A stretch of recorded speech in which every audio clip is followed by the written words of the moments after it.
The ambulance was a two-wheeled cart in the early 1700s. The two-wheeled carts took a full day for a patient to be transported to a medical facility. It was a slow process of trial and error inventing the four-wheeled vehicle. There were two different models of the ambulance, depending on the terrain. There was a metropolitan version of the ambulance. It was a lot closer to the ground, smaller wheels. The body of the car was connected. The field ambulance was higher off the ground, so it could get through harder conditions. Field ambulances have a non-connected body, so it could hold more people. The field ambulances were busier than the metropolitan ambulances. Ambulances dealt with all people hurt. At war, the ambulances couldn't keep up.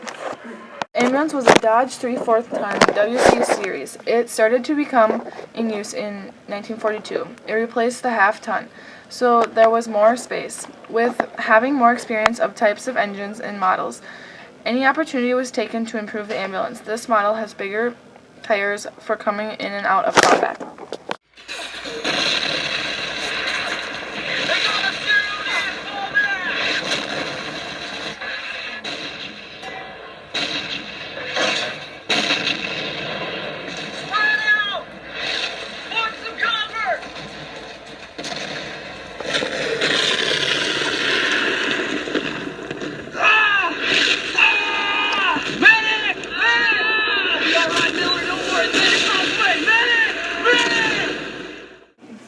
World War II in Europe started on September 1st, 1939, with Germany invading Poland. U.S. involvement started on December 11th, 1941, only 4 days after Japan attacked on Pearl Harbor. When Germany and Italy unexpectedly declared war on U.S., British Prime Minister Churchill met with the President Roosevelt in Washington, D.C., and decided to defeat Germany first. The goal of U.S. involvement was to help out the Allied power, and the U.S. also played a crucial role in producing tanks, ships, airplanes for itself and its allies.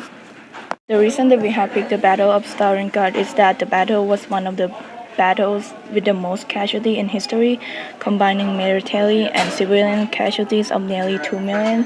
Therefore, the ambulances could have been remarkably busiest in this battle. Stalingrad was a large industrial city at the time of World War II, producing armaments and tractors. With the name of Stalingrad, Germans saw its important prize for capturing Stalingrad as an opportunity to borrow the name of Joseph Stalin, which would serve a great personal and propaganda victory for Adolf Hitler, and also cut Soviet transportation to southern Russia. But the result of the battle didn't go as Hitler wishes.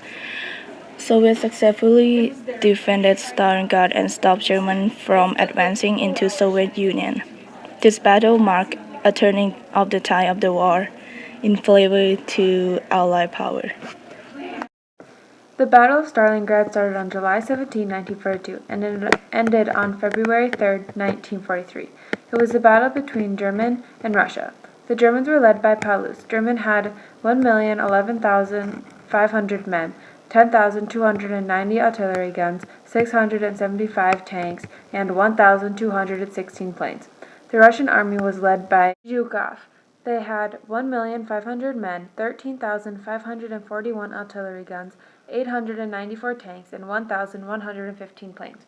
Hitler's goal was to eliminate the Soviet forces in the south, secure the region's economic resources, and then wheel his armies either north of Moscow or south to conquer the remainder of the Caucasus. Hitler's primary task was to secure the oil fields in the Caucasus, and to do this, Paulus was ordered by Hitler to take Stalingrad. The Germans' last target was Baku. The Germans tried but failed to take Stalingrad. General Paulus surrendered, and in doing so humiliated Hitler and caused him to become more distrustful. Germany had lost 150,000 men.